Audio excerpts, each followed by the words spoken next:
नमस्कार साथीहरु, यहाँहरु सबैजनालाई स्वागत छ मेरो यस अर्को भिडियोमा। फेरि पनि म आज पहिले जस्तै एउटा केमन आइल्यान्डको बारेमा एउटा सानो भिडियो बनाउन गइरहेको छु। जुन भिडियोले चाहिँ हाम्रो नेपालमा रहनुभएका साथीभाइहरुलाई, दाजुभाइ दिदीबहिनीहरुलाई चाहिँ जो चाहिँ केमन आइल्यान्ड जाने सोच बनाइराख्नु भएछ भनेदेखि उहाँहरुको लागि पक्कै पनि केही हेल्पफुल हुन सक्छ भन्ने म आशा गर्दै आज म यस भिडियो बनाउन गइरहेको छु। तपाईहरु भिडियोको अन्तिमसम्म रहेर साथ दिनुहुन्छ भन्ने मैले आशा गर्दछु है। अब हामी भिडियो सुरुवात गर्नु पर्दाखेरि चाहिँ आजको हाम्रो मेन टपिक भनेको चाहिँ मैले चाहिँ हजुरलाई केही जानकारी केमन आइल्यान्डको बारेमा केही जानकारी दिनेछु र तपाईको केमन आइल्यान्ड आउँदाखेरि कस्तो हुन्छ, के सम्बन्धी चाहिँ आउँदाखेरि यहाँनेर चाहिँ अलिकति केमा चाहिँ राम्रो छ, आउनको लागि के छ प्रोसेसहरु भन्ने कुरामा मैले जे जानेको छु हजुरहरुलाई म त्यसको जानकारी दिन गइरहेको छु है त। अब यो चाहिँ एउटा सानो तीनटा टापु मिलेर बनेको एउटा ग्रान्ड केमन आइल्यान्ड भइहाल्यो हैन। अनि स्पेशली बाहिरबाट मान्छेहरु आउँदाखेरि भनेको चाहिँ ग्रान्ड केमन भन्ने चाहिँ मेन यहाँको ठुलो आइल्यान्ड जुन चाहिँ अब जसको राजधानी चाहिँ जर्ज टाउन भन्ने रहेको छ।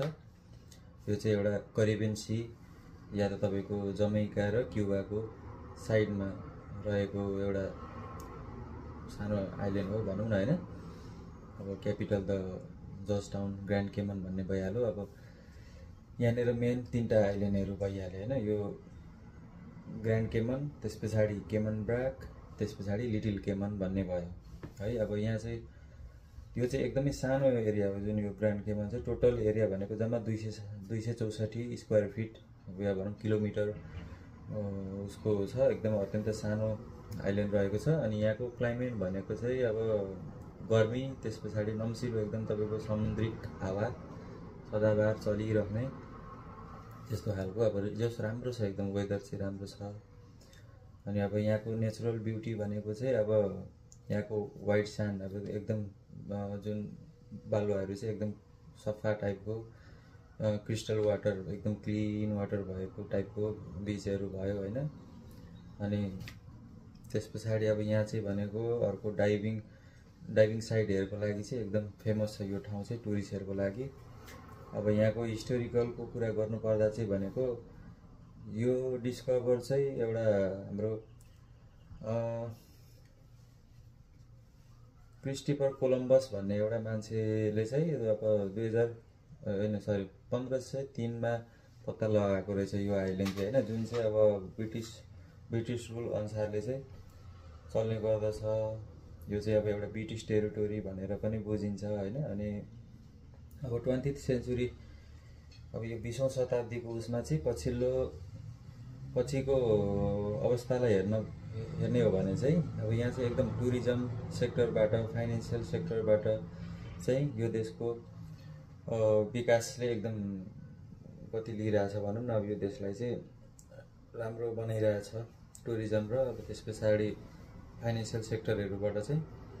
अब यहाँ भाषा भनेको चाहिँ अब बोलिने स्पेशली इंग्लिशै हो, यो इंग्लिश कन्ट्री नै भयो।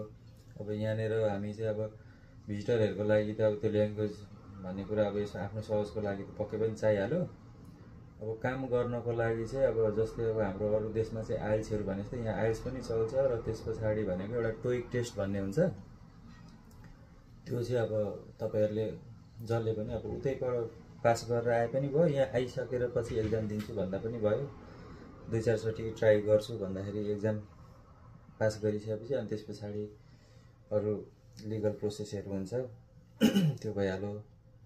अनि अब यो केमन आइल्यान्डमा एज अ टुरिस्ट आउनु पर्दाखेरि त अब सेम मैले हजुरहरुलाई अरु अघिल्लो भिडियोमा पनि एउटा बाहामासको बारेमा बनाउँदाखेरि अब भिजिट भिजाको प्रोसेसहरु, डकुमेन्टहरु चाहिने प्रोसेसहरु भनेको थिए।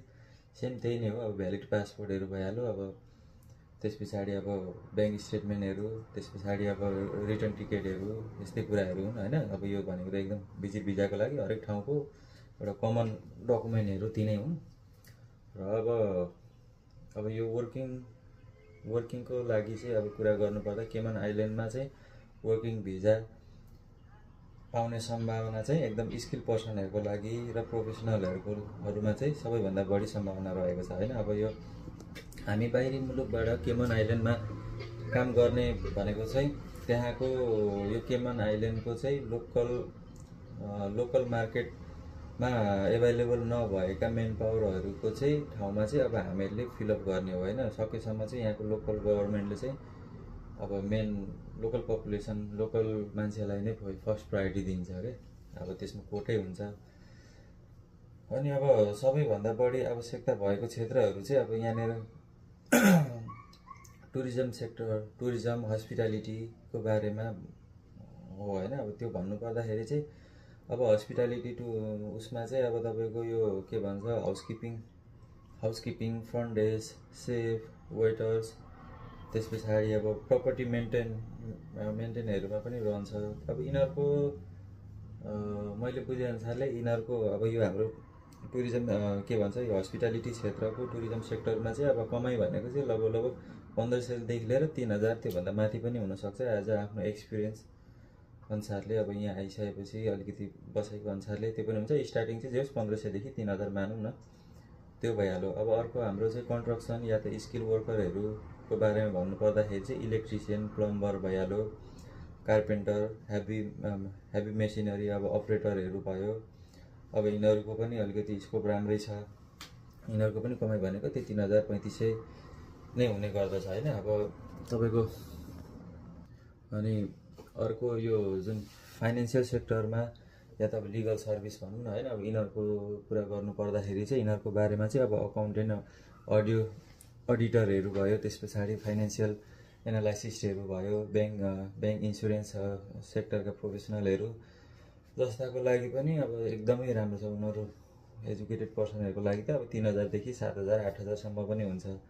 त्यस्तै गरी अर्को रहेको छ यहाँनिरको यो आइल्यान्डको स्कोप भनेको चाहिँ अब हेल्थ केयर सेक्टरमा चाहिँ अब नर्सहरू, ल्याब टेक्निसियनहरू, अनि मेडिकल असिस्टेन्टहरू, त्यस पछाडि अब डक्टरहरू, यिनीहरूको भनेको डिमान्ड राम्रो रहेको छ। अब यहाँनिर मेडिकल सेक्टरमा गर्नको लागि चाहिँ अब यहीँ आएर पनि लाइसेन्स बनाउनु पर्ने हुन्छ। उनीहरूले एउटा सायद अब एउटा एक्जाम दिनुपर्ने हुन्छ, त्यो पास गरिसकेपछि अनि अब त्यो त्यस पछाडि अब यहाँ काम गर्न योग्य हुन्छ भनौँ न। अब उनीहरूको पनि स्यालेरी भनेको चाहिँ लगभग 3000, यहाँको लोकल करेन्सी 3000 देखि अब 8000सम्म रहेको हुन्छ। अर्को भनेको अब अलिकति पढा लेखा कम भएको भनौँ अब जस्तो मान्छे नै आउनु पायो। अब तर अब अब एक्सपिरियन्स केही नभएकोहरूको लागि भनेको अलिकति चान्सेस चाहिँ डोमेस्टिक वर्करहरू अब केयर गिभिङहरूमा भयो होइन, त्यो घरको कामहरू गर्ने यताउता,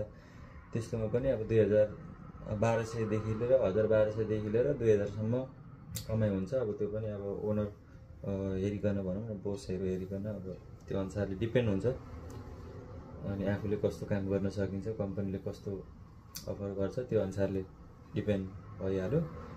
अनि अब आइटी सेक्टरमा पनि यहाँनिर चाहिँ यो देशमा चाहिँ एकदमै राम्रो रहेको छ, जसको चाहिँ अब कमाइ साथीभाइहरूबाट यताउताबाट बुझ्दाखेरि जस 4000 देखि लगभग 8000सम्म हुन्छ भन्छन् होइन। अब त्यस पछाडि अब यहाँनिर चाहिँ अब कामहरू त यही नै हुन्, यहाँनिर पाउने चान्सेसहरू भनेको त यही नै हुन्।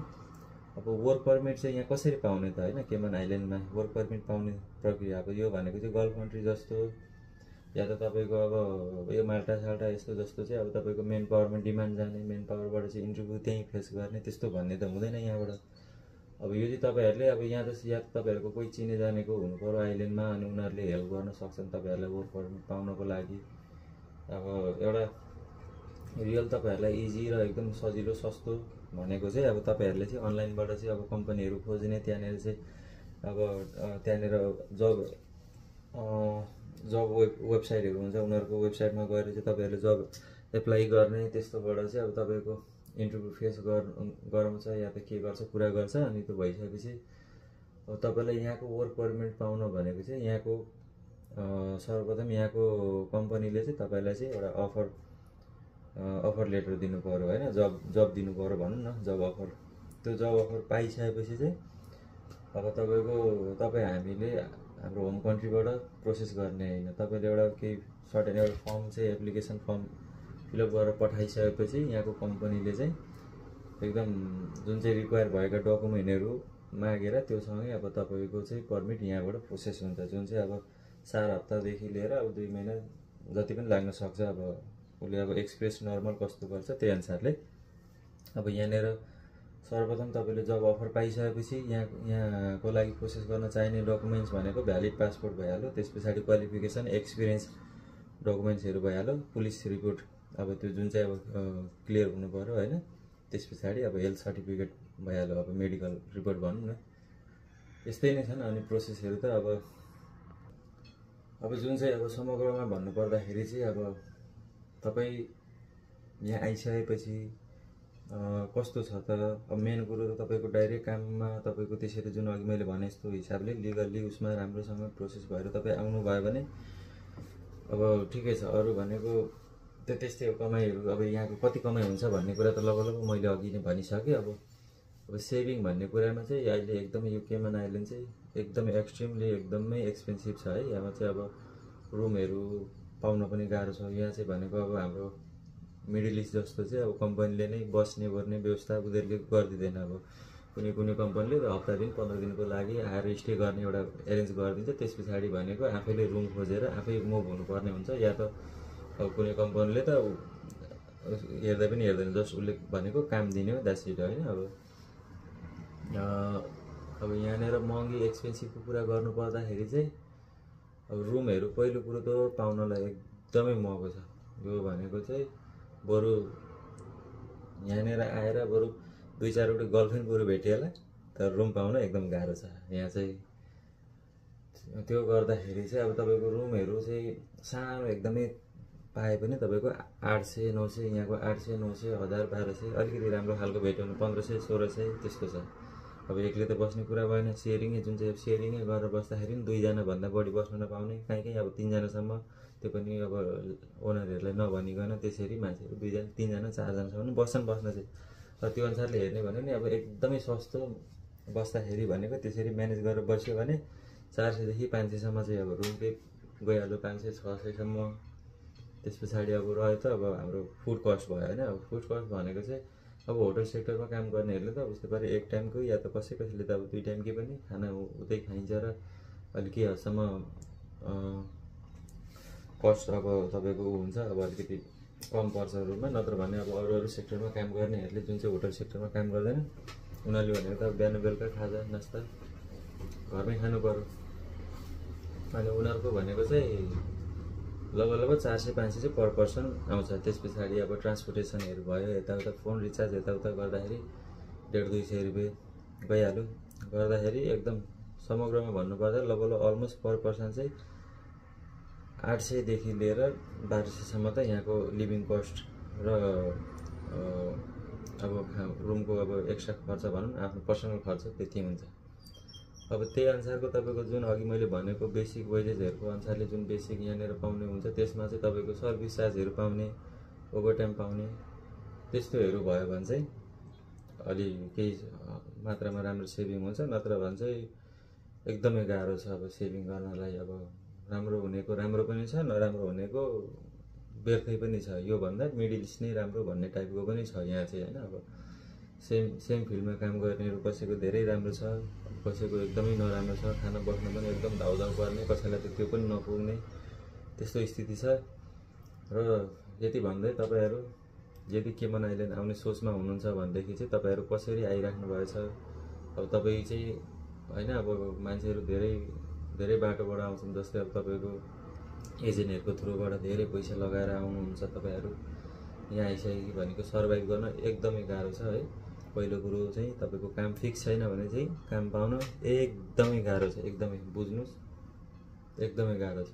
एउटा अर्को जुनी पाउनु जस्तै हो। तपाईँसँग एकदमै तपाईँ हाई प्रोफाइल प्रोफेसनल भएको त्यस्तो हुनुहुन्छ भने पनि अब तपाईँ चाहिँ यहाँ आएर अब एजेन्टहरूले चाहिँ तपाईँको कुन काममा आउने, अब आइसकेपछि फेरि के काम गर्ने, त्यो चाहिँ कन्सेप्ट पहिले बुझ्नु होला। तपाईँको आएर एउटा पर्मिटमा आएर अर्को पर्मिटमा मुभ हुन मान्छेले भन्छन् काम चाहिँ गर्न मिल्छ, ल अहिले यसैमा आउँ भन्छन्, तर अहिले एकदमै टाइट छ। तपाईँको आउने बित्तिकै तपाईँको अर्को कम्पनी मुभ हुनलाई पनि या त तपाईँको प्रोफेसनल चाहिँ अब तपाईँ मानौँ एउटा चाहिँ तपाईँ एउटा केही कुरामा टेक्निसियन हुनुहुन्छ या त अब होइन अब मानौँ न अब इलेक्ट्रिसियन हुनुहुन्छ। अब तपाईँ आउँदाखेरि इलेक्ट्रिसियनमै आउनुभयो भने चाहिँ अब 2-4 महिना पछाडि अब काम खोजेर राम्रो कम्पनीमा मुभ हुन सक्नुहुन्छ। त्यो पनि काम भेटिएमा, नत्र भने उनीहरूसँग अब कामै छैन, उनीहरूसँग चाहिँ डिमान्डै छैन भने त काम मुभ हुन्छु भनेर रुल्सको हिसाबले पाए पनि त अब स्कोप त हुनु पर्यो, अफर हुनु पर्यो नि त, जब त एभाइलेबल हुनु पर्यो। त्यसले गर्दाखेरि अब तपाईँले जस्तै अब जेनेटरियल अब क्लिनिङ ल्यान्डस्केपिङहरू यस्तोमा आउनु भएको छ र पछि अब होटल लाइनमा अरू उसमा जाने सोचमा हुनुहुन्छ बिस्तारै मुभ हुने भनेर एकदमै गाह्रो छ। हुन नै सक्छ, हुँदै नहुने भन्न सक्दिनँ, तर एकदमै गाह्रो छ। किनभने तपाईँको प्रोफेसनल चेन्ज हुन्छ। तपाईँ आउँदाखेरि कुन प्रोफेसनलमा आउनु भएको थियो र अब तपाईँ कुनमा जानु हुँदैछ भन्ने कुरा, यो चाहिँ तपाईँको फ्रड हो भन्ने कुरा यिनीहरूले त्यो भन्छ यहाँको होइन, त्यो इमिग्रेसनले भनौँ न। त्यही भएर धेरै कुरा बुझेर मात्रै आउनु होला, पैसा धेरै नखर्चाउनु होला, सकेसम्म एजेन्टबाट बच्नु होला। बरु सक्नुहुन्छ भनेदेखि आफैले ट्राई गर्ने, कम्पनीहरूसँग आफै कन्ट्याक्ट गर्न कोसिस गर्ने, अब अनलाइन एप्लाई गर्ने। त्यहाँनिर अब तपाईँको इन्टरनेट गुगलमा अब तपाईँको दुनियाँ वेबसाइटहरू भइहाल्छ, कम्पनीको उनीहरूको पर्सनल वेबसाइटहरू हुन्छ, त्यहाँ जाने, एप्लाई गर्ने, कुरा गर्ने, इन्टरभ्यू फेस गर्ने भइसकेर त्यसरी आउनुपर्ने। एक त तपाईँहरूलाई सस्तो पनि धेरै सस्तो पर्छ, राम्रोमा पनि राम्रो, काम पनि फिक्स, एकदम तपाईँहरू आफू चाहिँ एकदम सेक्योर हुनुहुन्छ। ल यावत कुरासँगै अब मैले दिन सक्ने इन्फर्मेसन भनेको यति नै हो होइन। अब तपाईँहरूलाई अन्य केही थप जानकारी चाहिन्छ भनेदेखि तपाईँहरूले कमेन्ट गर्न सक्नुहुन्छ। सकेसम्म मेरो टाइमले भ्याएसम्म तपाईँहरूलाई मैले जाने बुझेको इन्फर्मेसन दिनलाई म जहिले पनि रेडी नै छु। यति भन्दै मेरो भिडियो तपाईँहरूलाई कस्तो लाग्यो, मन पर्यो भनेदेखि लाइक गरिदिनु होला, मेरो युट्युब च्यानललाई सब्सक्राइब गरिदिनु होला। जुन चाहिँ तपाईँको एउटा सानो सपोर्टले चाहिँ मलाई चाहिँ एउटा मोटिभेसन मिलोस् न, फेरि पनि नेक्स्ट भिडियो अरू यस्तै इन्फर्मेसनहरू तपाईँहरूको लागि ल्याउन सकौँ भन्दै आजलाई चाहिँ सबैजनालाई बाई बाई, टेक केयर। सबैहरू हाँसी खुसी राम्रोसँग रहनु होला। तपाईँहरूको आफ्नो करियरको लागि wish you all the best. धन्यवाद।